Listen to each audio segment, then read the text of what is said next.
നമസ്കാരം. നിത്യജ്യോതിഷത്തിലേക്ക് എല്ലാ മാന്യ പ്രേക്ഷകർക്കും സ്വാഗതം. ഇന്ന് 2026 ജൂലൈ മാസം 15-ാം തീയതി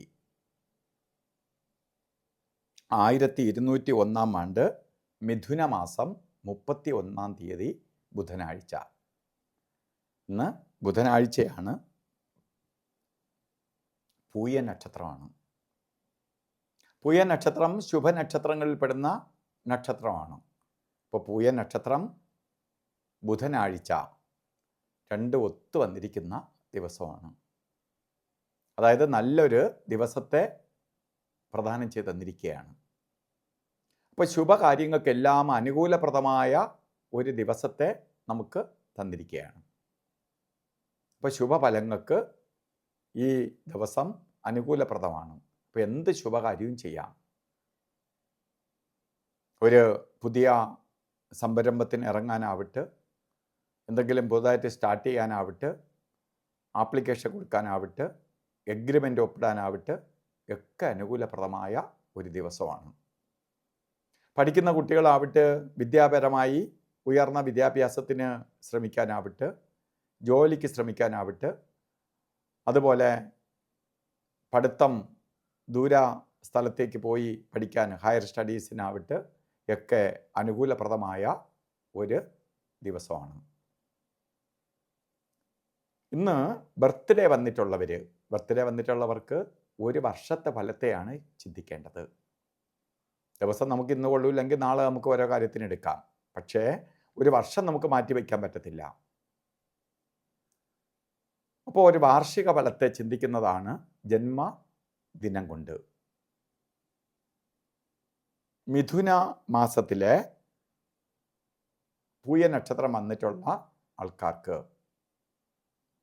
വളരെ ഭാഗ്യദായകമായ ഒരു വർഷമായിരിക്കും നിങ്ങൾക്ക്. ഉദ്യോഗമില്ലാത്തവർക്ക് ഉദ്യോഗത്തെ കൊടുക്കും. ഉദ്യോഗത്തിൽ ഇരിക്കുന്നവരാവട്ടെ ഉദ്യോഗ കയറ്റം കിട്ടും. പുതിയ എന്തെങ്കിലും സംരംഭം ചെയ്യാൻ തുടങ്ങുന്നവർക്ക് അതിന് അനുകൂലപ്രദമായ സാഹചര്യം ഒരുങ്ങും. അതായത് വിജയിക്കും. അപ്പോൾ നമ്മൾ പഠിത്ത കാര്യത്തിലാവട്ടെ, അതുപോലെ ജോലിക്കാവട്ടെ, ബിസിനസ് ചെയ്യാനാവട്ടെ, മറ്റ് ശുഭകാര്യങ്ങൾ ഒരുപാട് ഒരാളുടെ ജീവിതത്തിൽ ഉണ്ടാവും. ശുഭകാര്യങ്ങൾക്കാവട്ടെ അനുകൂലപ്രദമായ സാഹചര്യം ഒരുങ്ങുന്ന ഒരു വർഷമാണ് നിങ്ങൾക്ക്. അതുകൊണ്ട് ഈ ഒരു വർഷത്തെ വേണ്ട രീതിയിൽ വിനിയോഗിച്ചുകൊള്ളുക. ഇന്നും ഓരോ നല്ല ദിവസമാണ് എങ്കിൽ പോലും ഓരോ കാര്യത്തിന് ഇറങ്ങുമ്പോൾ ചില സമയങ്ങൾ ഒഴിവാക്കണം. നല്ല ദിവസമാണ് എങ്കിലും നമ്മൾ ഒരു യാത്ര തുടങ്ങാൻ പോകുന്ന സമയത്ത് രാഹുകാല സമയം നോക്കി യാത്ര തിരിക്കണം.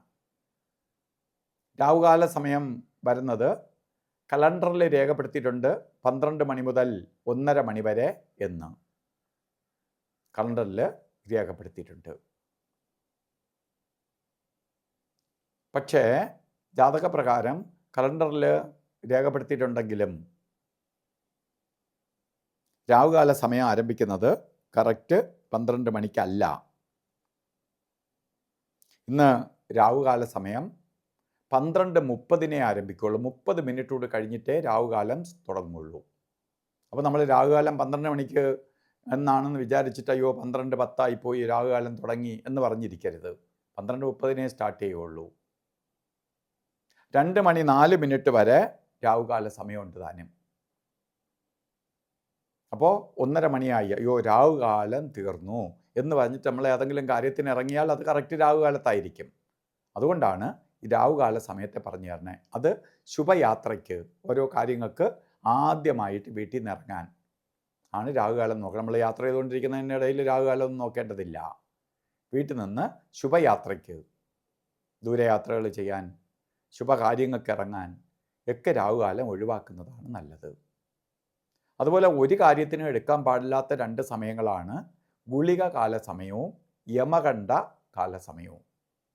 അതിൽ ഗുളികൻ്റെ ബന്ധം വരുന്ന സമയം, ഗുളികൻ നിൽക്കുന്ന സമയം 10 മണി 56 മിനിറ്റ് തൊട്ട് ഗുളികൻ്റെ ഉദയം തുടങ്ങും. 12 മണി 30 മിനിറ്റ് വരെ ഗുളികൻ ഉദിച്ച് നിൽക്കും. അപ്പോൾ അതാ ഗുളികൻ്റെ പ്രകാശം നമ്മളിലേക്ക് പതിയും. അപ്പോൾ എന്തു ചെയ്യും? ഗുളികൻ നിന്ന ഭാവം അനർത്ഥമായി ഭവിക്കും. അപ്പോൾ അനർത്ഥങ്ങളുണ്ടാവും. അതുകൊണ്ടാണ് ആ സമയത്തെ ഒഴിവാക്കുക. അതുപോലെ യമകണ്ഠകാല സമയം 7 മണി 48 തൊട്ട് 9 മണി 22 വരെ യമകണ്ഠകാല സമയം. ഈ 2 സമയവും ഒരു ശുഭകാര്യത്തിനും എടുക്കരുത്. അതുപോലെ നമുക്ക് ഏത് ദോഷഭാവത്തെയും മാറ്റാൻ പറ്റുന്ന ഒരു സമയമുണ്ട്, അഭിജിത്ത് മുഹൂർത്തം. എല്ലാ ദിവസവും ഉണ്ട് 48 മിനിറ്റ് നേരം. ഇന്നും അഭിജിത്ത് മുഹൂർത്തം സ്റ്റാർട്ട് ചെയ്യണത് ശരിക്ക് അഭിജിത്ത് മുഹൂർത്തത്തിൻ്റെ സമയം 12 മണി 6 തൊട്ട് 12:54 വരെ 48 മിനിറ്റ് ഉള്ളതിൽ ഇടയ്ക്കൊരു 4 മിനിറ്റേ കൊള്ളാതെ ഉള്ളൂ. ഈ സമയം എന്ത് ശുഭകാര്യത്തിനും എടുക്കാം. അതുപോലെ ഇന്നും നമ്മൾ ഓരോ കാര്യത്തിന് ഇറങ്ങുമ്പോഴും വസ്ത്രധാരണത്തിന് പ്രാധാന്യം കൊടുക്കണം. പ്രധാനമായിട്ട് പച്ച കളർ വസ്ത്രധാരണത്തിൽ ഉൾപ്പെടുത്തുക. ഇല്ലെങ്കിൽ ഒരു കർച്ചീപ്പായിട്ടെങ്കിലും ഒരു തുണ്ട് പച്ച കളറ് ഉപയോഗിക്കുക. അത് നമുക്ക് ഭാഗ്യദായകമായ അവസ്ഥയ്ക്ക് ഇടവരുത്തും. അപ്പോൾ ഇന്ന് ഭാഗ്യദായകമായ അവസ്ഥയ്ക്ക് ഇടവരുത്തും. അപ്പോൾ ഇന്നത്തെ ദിവസം ബർത്ത്ഡേ വന്നിട്ടുള്ളവർക്കും ഇല്ലാതെ ഉള്ളവർക്കും ദിവസം അനുകൂലപ്രദമാണ്. എല്ലാവർക്കും നല്ലത് വരട്ടെ എന്ന് പ്രാർത്ഥിച്ചുകൊണ്ട് നിർത്തുന്നു. നന്ദി, നമസ്കാരം.